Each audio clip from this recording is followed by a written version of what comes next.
जितना भी रिक्रूटमेंट होता है उसमें फीमेल कैंडिडेट्स के लिए 33.33% सीट्स रिजर्व रहती हैं, बट इतने तो फीमेल कैंडिडेट्स होती ही नहीं हैं इन पर्टिकुलर ब्रांचेस में, सिविल में, मैकेनिकल एंड इलेक्ट्रिकल में।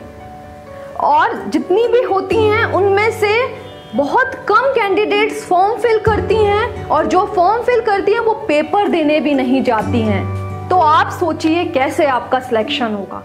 आज के इस वीडियो में मैं फीमेल कैंडिडेट्स जो इलेक्ट्रिकल, मैकेनिकल एंड सिविल की हैं उनसे बात करने आई हूँ। आइदर उनका BE/BTech कंप्लीटेड है या फिर वो परसुइंग है, या फिर उनका डिप्लोमा परसुइंग है या फिर कंप्लीटेड है। मैं सारी इलेक्ट्रिकल, मैकेनिकल एंड सिविल की लड़कियों से बात करने आई हूँ इस वीडियो में। सबसे पहले तो बेटा आप लोग GPSC का फॉर्म क्यों नहीं फिल करते हैं? क्या डर लगता है फॉर्म फिल करने में कि मैं सिलेक्ट होंगी या नहीं होंगी? आज के इस वीडियो में मैं पूरा आपको यही बताने आई हूँ कि कम नंबर पे भी सिलेक्शन कैसे पॉसिबल है GPSC में। लेकिन स्टूडेंट्स, कम नंबर तो चलो ठीक है, उस पर सिलेक्शन हो जाएगा, लेकिन उसके लिए आपको फॉर्म तो फिल करना पड़ेगा ना बेटा GPSC का। फॉर्म भरने के बाद भी बहुत सी स्टूडेंट्स पेपर देने नहीं जाते हैं, सो पेपर देने भी जाना ही पड़ेगा, तब जाके तो सिलेक्ट होने के चांसेस बढ़ेंगे ना। ऐसा तो नहीं है कि बेटा GPSC वाले आएंगे, आपके घर में आएंगे एंड वहां जाके आपका पेपर कंडक्ट कराएंगे, उसके बाद आप पेपर दोगे एंड फिर सिलेक्शन होगा आपका। ऐसा तो नहीं होगा। थोड़ा सा इनिशिएटिव आपको भी तो उठाना पड़ेगा बेटा। अगर वैकेंसीज रिलीज हुई हैं तो आपको बकायदा पूरा नोटिफिकेशन देखना पड़ेगा। अभी तो हम लोग आपको पूरा नोटिफिकेशन डिटेल में एक्सप्लेन कर देते हैं, सो आपको वो एटलीस्ट वीडियो को सुनना पड़ेगा, देन उसके बाद आपको फॉर्म फिल करना पड़ेगा। अब अगर हम बात करें बेटा कि भाई पढ़ाई बहुत टफ होती है GPSC के लिए, तो ऐसा कुछ भी नहीं है। GPSC क्लास 3 का पेपर डिप्लोमा वाले सारे फीमेल कैटेगरी, मेल भी सारे स्टूडेंट्स एलिजिबल होते हैं जैसे ही वो पास आउट हो जाएंगे, है ना। डिप्लोमा उनका जैसे ही कंप्लीट हो जाएगा तो सारे स्टूडेंट्स एलिजिबल होते हैं GPSC क्लास 3 के लिए, आइदर वो मैकेनिकल का हो, सिविल का हो, इलेक्ट्रिकल का हो। तो स्विंग वाले कैंडिडेट्स हैं, स्पेशली मैं फीमेल से बात कर रही हूँ, एटलीस्ट आपको पढ़ना तो चाहिए, आपको ये नोटिफिकेशन वगैरह देखना चाहिए कि उनकी पढ़ाई कैसे करनी है, तो आप उस समय पढ़ाई तो कर सकते हैं, है ना। देन उसके बाद जैसे ही आप एलिजिबल होंगे तो फॉर्म फिल करिएगा। सिमिलरली GPSC क्लास 2 का जो एग्जाम है वो BE/BTech पास आउट हो गए हैं वो कैंडिडेट अप्लाई करते हैं। तो जो परसुइंग वाले हैं उनको भी ये नोटिफिकेशंस वगैरह सारे देखना चाहिए, भाई कितनी नंबर ऑफ वैकेंसीज रिलीज होती हैं, है ना, उनका एग्जाम पैटर्न क्या होता है, सिलेबस क्या होता है, उनकी पढ़ाई करना उनको स्टार्ट करना पड़ेगा उनके सेमेस्टर से। ओके, पास आउट होने के बाद आप सोचें कि पढ़ाई हो जाएगी, तो वो इम्पॉसिबल है, क्योंकि उसके बाद आपको और अदर एक्टिविटीज़ में पार्टिसिपेशन आपका रहता है। भाई आपको जॉब करनी है ना, फाइनेंशियली आपको घर में सपोर्ट करना है, तो आपका माइंड वहाँ डाइवर्ट हो जाता है। तो मैक्सिमम स्टूडेंट्स यही सोचते हैं पास आउट हो जाएंगे तब देख लेंगे और अप्लाई कर देंगे, तो वहाँ बिल्कुल आपका सिलेक्शन नहीं हो पाएगा। पूरा हमारा दिमाग पढ़ाई में जब हम सेमेस्टर में होते हैं तभी होता है, तभी आप पर्टिकुलरली सेमेस्टर की पढ़ाई के साथ साथ GPSC की पढ़ाई भी कर सकते हैं, या फिर अदर एग्जाम जो आप फ्यूचर में देने वाले हैं उन सब की पढ़ाई सेमेस्टर के साथ ही कर सकते हैं। ओके, सो बेटा मैं आपको बस एक रिक्वेस्ट कर रही हूँ कि सारे female candidates please form fill किया करिए जब वैकेंसीज रिलीज होती हैं।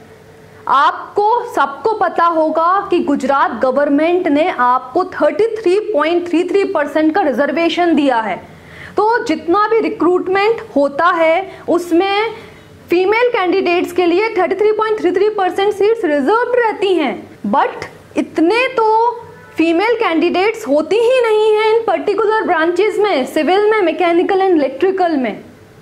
और जितनी भी होती हैं उनमें से बहुत कम कैंडिडेट्स फॉर्म फिल करती हैं, और जो फॉर्म फिल करती हैं वो पेपर देने भी नहीं जाती हैं। तो आप सोचिए कैसे आपका सिलेक्शन होगा। एटलीस्ट फॉर्म फिल करने के बाद पेपर देने तो जाना ही पड़ेगा। अभी मैं बार इस पॉइंट पे आके रुक जा रही हूँ कि पेपर तो देना ही पड़ेगा।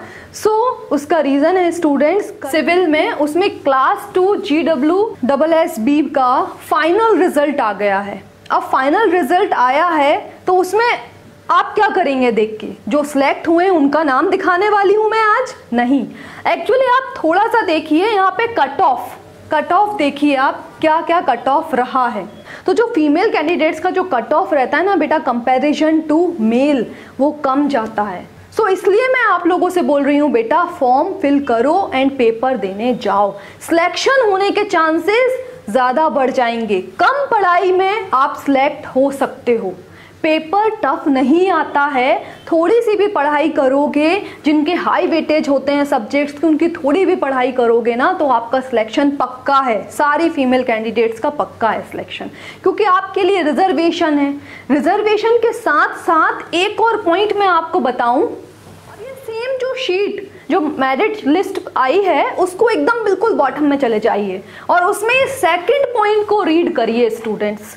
The required number of women candidates of general, EWS, SEBC and ST categories could not be selected even after relaxing 10% marks from the cutoff marks of their respective categories।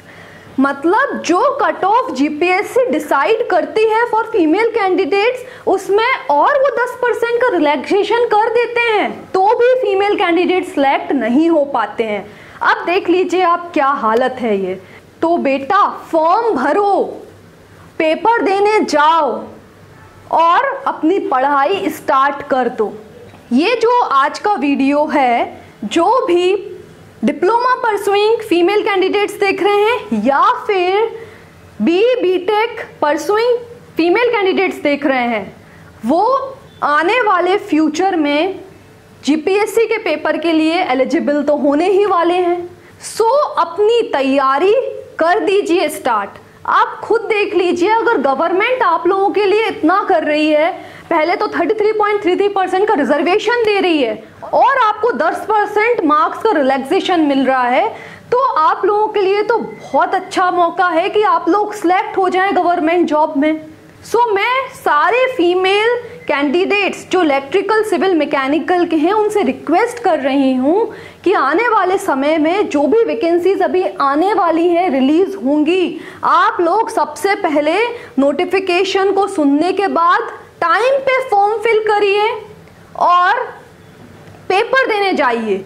जो भी XYZ रीजन हो जिस वजह से paper देने नहीं जा रहे हो, आप वो सबको छोड़ दीजिए और पेपर देने जाइए।